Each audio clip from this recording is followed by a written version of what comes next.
السلام عليكم ورحمة الله وبركاته. الحمد لله رب العالمين والصلاة والسلام على سيد الأنبياء والمرسلين وعلى آله وصحبه أجمعين أما بعد. محترم ناظرین و سامعین، آج ہم روزے میں الٹی، ڈکار اور بلغم سے متعلق کچھ مسائل پر گفتگو کریں گے۔ یہاں دو باتیں آپ کو مسائل سے پہلے ذہن میں رکھنی چاہیے۔ سب سے پہلی بات، فقہ کی کتابوں میں قے کے سلسلے میں الٹی کے متعلق دو الفاظ عام طور پر بیان کیے گئے ہیں، ایک قے قلیل اور دوسرا قے کثیر، یعنی زیادہ قے اور تھوڑی قے۔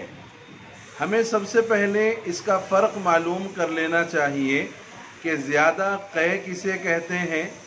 علماء نے لکھا ہے کہ زیادہ قے کا مطلب یہ ہوتا ہے جو منہ بھر کے ہو، اور منہ بھر قے کا مطلب یہ ہے کہ قے اتنی مقدار میں ہو اور اتنی تیزی کے ساتھ آئے کہ جس کو روک پانا مشکل ہو جائے، اسے قے کثیر کہتے ہیں، زیادہ قے۔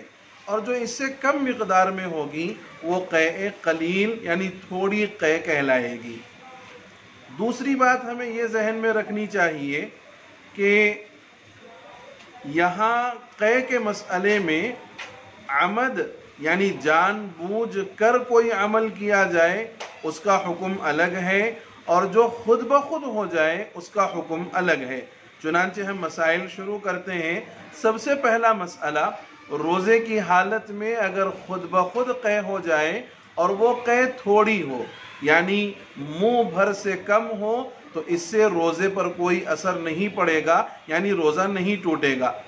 ایسے ہی دوسرا مسئلہ، روزے کی حالت میں اگر خود بخود قے ہو اور منہ بھر کے ہو تو اس صورت میں بھی روزہ نہیں ٹوٹے گا، کیونکہ جو چیز خود بخود ہو جائے وہ انسان کے بس اور اس کے اختیار کی چیز نہیں ہے، اس لیے اس پر کوئی حکم نہیں لگے گا۔ تیسرا مسئلہ، روزے دار نے اگر جان بوجھ کر قے کی اور وہ قے تھوڑی تھی یعنی منہ بھر سے کم تھی تو اس صورت میں روزہ نہیں ٹوٹے گا۔ ہاں اگر روزے دار نے جان بوجھ کر قے کی اور وہ قے منہ بھر تھی یا منہ بھر سے بھی زیادہ تھی تو ایسی صورت میں روزہ ٹوٹ جائے گا، اور روزے دار کو صرف اس دن کے روزے کی قضا کرنا واجب ہوگی، کفارہ اس پر لازم نہیں ہوگا۔ یہ مسئلہ قے کے کرنے اور قے سے متعلق تھا کہ اگر جان بوجھ کر کریں تو کیا حکم ہے اور خود بخود ہو جائے تو کیا حکم ہے۔ ہم آگے ڈکار اور قے کے خود بخود واپس لوٹ جانے یا قے کرنے والے کے اسے واپس لوٹانے سے متعلق کچھ مسائل پیش کرتے ہیں۔ یہ بات یاد رکھی جائے کہ اگر قے خود بخود ہو جائے یا جان بوجھ کر قے کی جائے مگر وہ قے منہ سے باہر نہ نکلے اور وہ واپس لوٹ کر خود پیٹ میں چلی جائے، یا قے کرنے والے نے اپنے قصد و ارادے سے اس قے کو واپس لوٹایا ہو تو اس میں کیا حکم ہے، تفصیل ہے اس میں۔ پہلی بات یہ ذہن میں رکھیں کہ روزے دار نے اگر ڈکار لی اور ڈکار کی وجہ سے کچھ غذا کے اجزاء یعنی کھانے کا کچھ حصہ یا پانی یا کچھ سالن جیسا نمکدار پانی اس کے منہ میں آ جائے اور پھر وہ خود بخود واپس لوٹ جائے تو اس سے روزے پر کوئی اثر نہیں پڑے گا، روزہ نہیں ٹوٹے گا۔ لیکن اگر قے کرنے والے نے اپنے ارادے سے اور اپنی مرضی سے چنے کے برابر یا اس سے زیادہ قے کو واپس لوٹا لیا تو روزہ ٹوٹ جائے گا۔ ایک اور مسئلہ ذہن میں رکھیں کہ اگر روزے دار کو خود بخود قے آئی اور وہ تھوڑی تھی اور وہ خود واپس لوٹ گئی تب بھی روزے پر کوئی اثر نہیں پڑے گا۔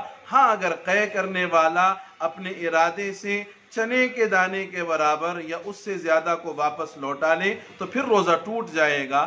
اسی طریقے سے کسی کو خود بخود قے ہوئی اور وہ منہ بھر کے تھی لیکن وہ واپس لوٹ گئی، تب بھی روزے پر کوئی اثر نہیں پڑے گا۔ لیکن اگر قے کرنے والے نے اپنے ارادے سے قے کو واپس لوٹایا تو پھر روزہ ٹوٹ جائے گا، چاہے وہ چنے سے کم ہو یا زیادہ ہو، اس لیے کہ یہاں مسئلہ اس کے اپنے ارادے سے لوٹانے کا ہے اور منہ بھر کے ہے، اس لیے چنے کی مقدار کے برابر یا اس سے کم اس کا کوئی اثر نہیں ہوگا، بہرحال اس کا روزہ ٹوٹ جائے گا۔ اور ایک اور مسئلہ کہ کسی نے جان بوجھ کر قے کی اور وہ قے تھوڑی تھی، پھر اچانک وہ تھوڑی سی قے خود بخود واپس لوٹ گئی تو اس صورت میں بھی روزہ نہیں ٹوٹے گا۔